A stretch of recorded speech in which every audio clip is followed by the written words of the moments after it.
ایک عورت کہتی ہے کہ شادی کے 17 سال بعد میں اس نتیجہ پر پہنچی کہ مرد خدا کی خوبصورت ترین مخلوق ہے۔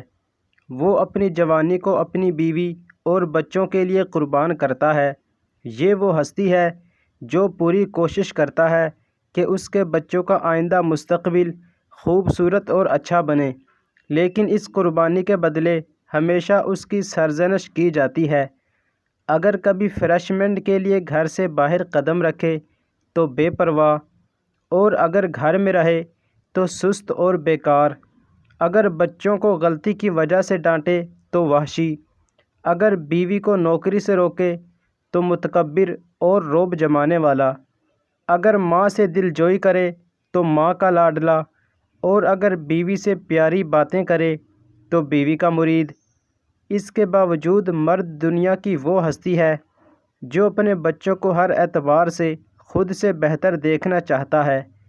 باپ وہ ہستی ہے جو اپنے بچوں سے نا امیدی کے باوجود عشق کرتا اور ہمیشہ ان کی بہتری کے لیے دعا کرتا ہے۔